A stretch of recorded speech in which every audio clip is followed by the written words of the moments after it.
Howdy friends, one day until Halloween. Can you smell the stomach ache already? I can. You guys are going to be miserable on Friday. You're going to come here and go, oh. But hopefully you make smart decisions, because as we know, my life is my choice, says. See, a lot of people like to say, my life, my choice, whatever, you can't tell me what... Okay, fair enough. But your life is also your choices. That makes up the entirety of your life. And we started with a little discussion about that today because you started with a fire starter that said, I wish that my father was not such a good man, so there would be something or someone to blame for my mother's leaving. I did not want to blame her. She was my mother and she was a part of me. That was on page 113 of the book. Sal said that. And that's the old page number. I think you guys told me that it was 111 for the people who had the newer book. It seems to just be 2 or 3 pages off regularly. So here are the questions I asked you that were attached to that. Why does Sal want to blame someone? How much blame rests on Sal? Is there sometimes no one to blame? Have you ever tried to blame someone because it was easier than accepting reality? Explain. Now I can stop you right there. And I'll let you write about it, but I can stop you right there with that last question. Have you ever tried to blame someone because it was easier than accepting reality? The answer is yes. You have. I know that I don't know all of you as well as I will by the end of the year, or as well as you do yourselves. But every single one of you has at some point said, "It's not my fault. Did you see what he? Did you see what she? But I was only. But they were." This responsibility thing that people talk about, this being respectful, responsible, and safe throughout the day. Well, I kind of look at this and I say, responsibility is really taking control of one's own choices and one's own actions. Now, sometimes when I come around and when I'm checking for homework, I get a lot of excuses. I almost never get what is probably the real answer. Mr. Kaz, I didn't feel like doing it and it was my choice not to do it. I chose to do something else instead. It was irresponsible, but I did it. I made that choice. I think I would drop dead on the spot if I ever got that answer from you guys when I was going around and checking homework. Almost always it's, well, I forgot and my mom wouldn't bring me back. Or, well, I didn't know because you didn't tell me and my internet's down and I can't check. There's almost always a string of excuses. I catch somebody in the hallway smacking somebody else or saying a really mean thing to somebody else.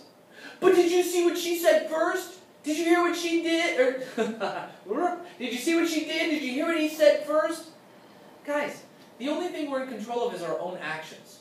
Actually, we're in control of our attitudes, we're in control of our emotions, we're in control of our choices, we're in control of our actions.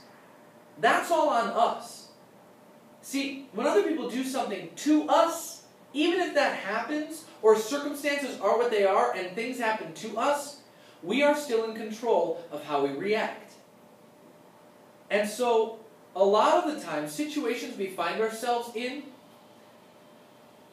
either didn't have to be bad in the first place, or we make worse by choosing to react or act or think or be emotional in a specific way. I'm not saying it's easy to always do the right thing and choose the right thing and not blame anything, but take on responsibility for ourselves. I'm not saying it's easy. I gave you the very simple example from my life. When I'm driving, if I look over my shoulder once, then put on my turn signal and then go over, but in the meantime, somebody has come into that lane and has tried to come past me, and I cut them off, I always feel like, oh, it was an accident, it's not my fault, I'm not a bad person, I'm not an... But when somebody cuts me off, I never go to that first. I always say, what a jerk! Are you kidding me? Look at it! Right? For some reason, we are the center of our own universe. And whenever we do something wrong, it's just a mistake, or it's just a little thing, or it's just a whatever. But when somebody else does something, oh boy, look out, we're coming after them. whether it's verbally, physically, intellectually, mentally, whatever. We're going to come after them because how dare you do that to me? Well, who are you?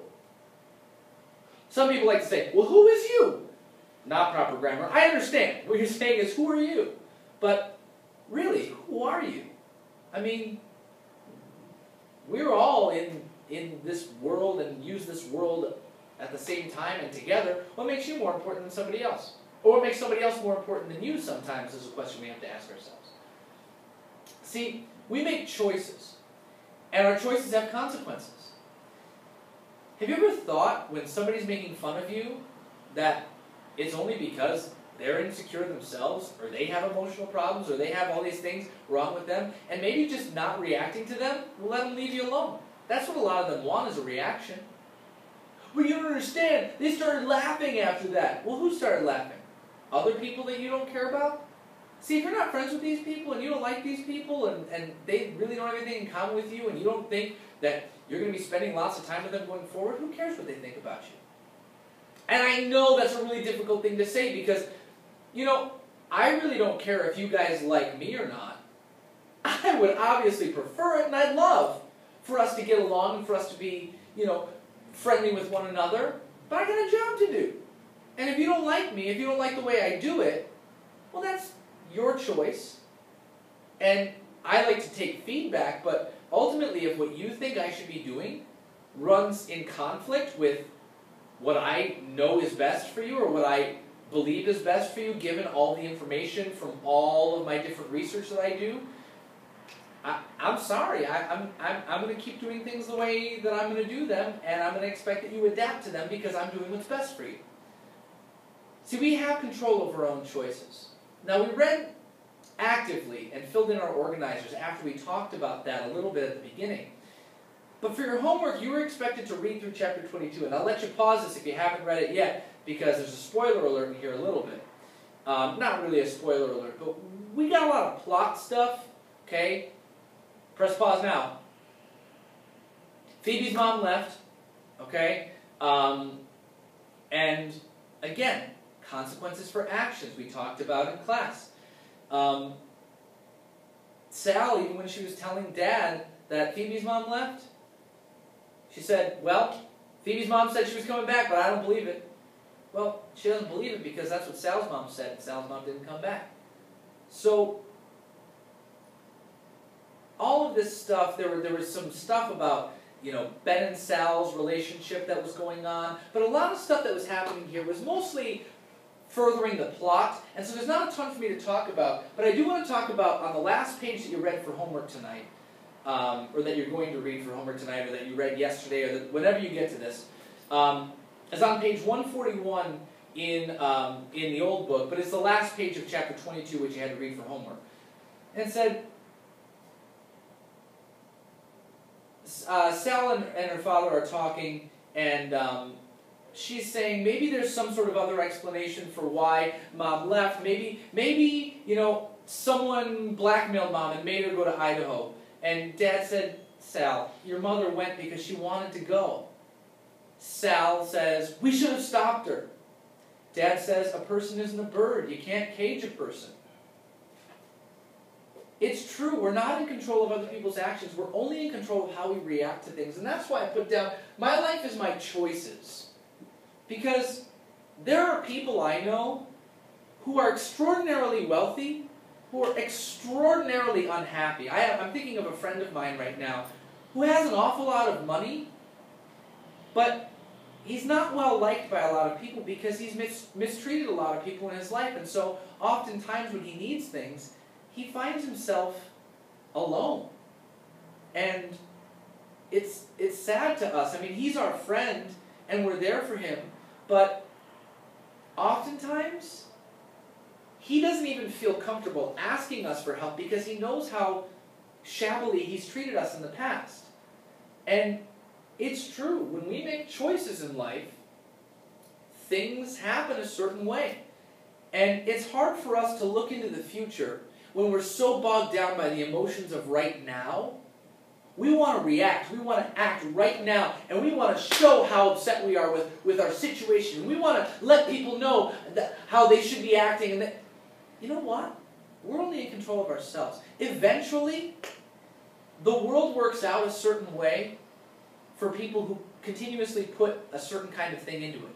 If you're the type of person that makes choices to be positive, to interact positively with people around you, to be respectful, to be responsible, to be safe, this stuff comes back to you. This stuff comes back to you. I promise it does. I promise it does. It may not look like it at the time. It may look like, that person's a real jerk and they get everything they ever want. I promise you it evens out at some point. Okay? This is what some people like to call karma. Okay? A balancing that happens in the world. Where when you put a whole bunch of junk into the world, you're going to get a whole bunch of junk out of the world. Maybe not immediately, but eventually you're going to find yourself in a rough place. Well, if you continuously put good energy into the world, you're going to receive good back. And it's usually going to work out in terms of your relationships. Your people-to-people relationships. They're going to flourish, or they're going to not flourish because of your choices, because of your actions. More great stuff is happening because of our building connections to Sal, to Phoebe, to all of these characters, and really trying to live in their conflict so that we can experience some sort of learning through the resolution, analysis of themes, and eventual analyzing of the main idea so that we can learn these lessons. Guys, this is great stuff, great thinking that you're doing. Don't forget you got a lot of stuff due on Friday. I don't normally talk about homework here, but you've got a lot of stuff due on Friday, and you're not going to want to do it tomorrow when all the trick-or-treating is happening and all the gorging yourself on candy is going to happen. Okay? You've known about a lot of these things for more than a week. Half of your organizers are due on Friday. That includes like half of your vocabulary. All of the characters should be filled in your Who Dat organizers, and there should be some writing about all the characters there. You should have some of the specific examples from Walk Two Moons in your You Should Do Talk Purdy organizer. And you should have all the way through all the chapters that we've read, every single box in your Which Has Happened organizer. And I know it's a lot to do, but again, it helps us build that connection to the book through being a quality active reader. Also, Words of the Week number 5. Also, Words of the Week 4 and 5 quiz. Also, fire journals are due. There's a reason why every night for homework I tell you that anything that you haven't caught up on, you need to do that every night. Otherwise you find yourself with 2-3 hours of homework the night before everything's due when you could have just been doing maybe 10 minutes, 15 minutes every day and avoided a lot of that hassle. Remember, your life is your choices. Okay? Not just in a book. Everywhere. Your choices determine outcomes. Stuff to think about. I'll see you tomorrow. Have a great day.